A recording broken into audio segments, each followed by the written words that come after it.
बघितलात बेडूक कसा ओरडतोय? बेडूक ओरडतो कसा? हा, जोरात बोला. हा, बेडूक कसा ओरडतोय? हा, तर असंच बेडकाची उंच उडी या नावाची गोष्ट मी तुम्हाला आता सांगणार आहे.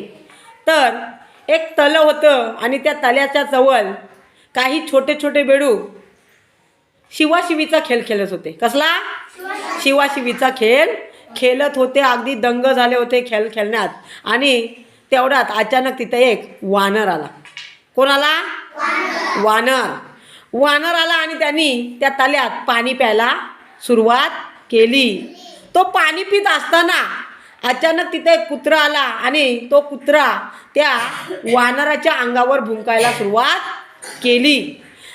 कुत्रा भुंकायला लागल्यानंतर जो वानर होता तो घाबरला आणि म्हणून त्यांनी एका दगडावर उडी मारली. काय केली? एका दगडावर उडी मारली आणि नंतर त्या दगडावरून त्यांनी जी उडी मारली उंच, तो डायरेक्ट एकदम एका झाडावर चढला. कुठं? डायरेक्ट झाडाची फांदी हातात घेतली, पकडली त्याने आणि तो झाडावर चढला. कोण? वानर. कोण चढला? वानर चढला. आता वानर ज्यावेळी झाडावर चढल्यानंतर जो कुत्रा होता तो तिथून निघून गेला. कुत्रा निघून गेल्यानंतर वानर झाडावर अचानक एवढी उंच उडी मारलेले बघितल्यानंतर ते जे छोटे छोटे बेडूक होते त्यांना आश्चर्य वाटलं आणि त्यातला एक बेडूक, अरे बाप रे, काय उडी मारली त्यांनी. एक बेडूक काय म्हणाला? अरे बाप रे, एवढी मोठी उंच उडी आपल्याला मारता येणार नाही. एवढी उंच उडी आपल्याला मारता येणार नाही. दुसरा बेडूक म्हणाला, हो तर एवढी उंच आपण कधीच उडी मारू शकत नाही. आणि ही चर्चा त्यांची चालू असताना अचानक तिथे एक मोठा बेडूक येतो. कोण येतो? मोठा बेडूक येतो आणि मग तो ओरडतो, काय रे मुलांना, काय चाललंय? कशावर एवढी चर्चा चालली तुमची? असा तो मोठा बेडूक ओरडतो आणि मग त्यातला एक जो बेडूक असतो तो सांगतो, काका अहो मगाशी ना एक वानर आला आणि त्या वानराने किती उंच उडी मारली माहिती आहे का झाडावर, आपल्याला जमणारच नाही. तर तो जो मोठा बेडूक असतो तो काय म्हणाला माहिती आहे का? अरे त्यात तरी काय एवढं मोठं, हा, मी सहज उडी मारू शकतोय, त्याच्यापेक्षा उंच उडी मी मारू शकतोय. तुम्हाला बघायचं आहे? तर तो हो, दाखवा आम्हाला पण कसं उंच उडी मारतात ते. आणि मग मोठ्या बेडकानं विचारलं, सांगा बरं वानराने कशी उडी मारली? मग ते छोटे छोटे बेडूक होते त्यांनी सांगितलं की पहिल्यांदा वानराने कशावर उडी मारली? पहिल्यांदा कशावर मारली? नाही, दगडावर मारली. पहिल्यांदा कशावर मारली? दगडावर. मग झाडावर. बरोबर आहे? मग त्या मोठ्या बेडकानं पण पहिल्यांदा दगडावर उडी मारली. कशावर मारली? दगडावर. आणि मग तो दगडावरून, आता बघा मी कशी उडी मारतो ते. आणि मग त्यांनी दगडावरून पुन्हा उंच उडी मारायला गेला. त्यावेळी तो हातभर उंच गेला.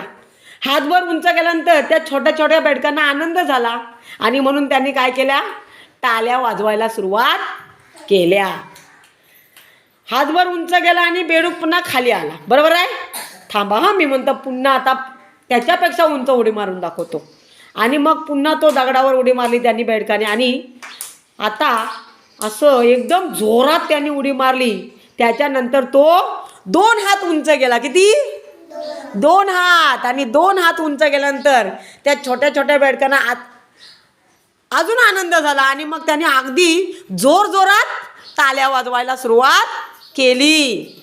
आणि मग 2 हात उंच उडी मारल्यानंतर तो जो मोठा बेडूक होता तो एकदम आपटला दगडावर खाली. हां, आता म्हणतं मी आता बघा, हां आता मी अशी उडी मारेल ना की खूपच उंच उडी मारेल. आणि मग तो चढला पुन्हा दगडावर आणि दात ओठ खात अशी त्याने उंच उडी मारली ना, हा, की तो एकदम उंच गेला.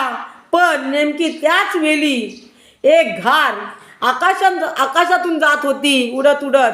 तिनं त्या बेडकाला पाहिलं आणि तिनं सहज त्या बेडकाला आपल्या तोंडात घेतलं आणि ती घार आकाशात उडून गेली. बघा, बेडकाला गर्व झाला होता की मी माकडापेक्षा जास्त, वानरापेक्षा जास्त उंच उडी मारू शकतो. बरोबर आहे. आणि त्यामुळं गर्वानं ते हे सगळं करायला गेला आणि शेवटी आपल्या जीवाला तो मुकला.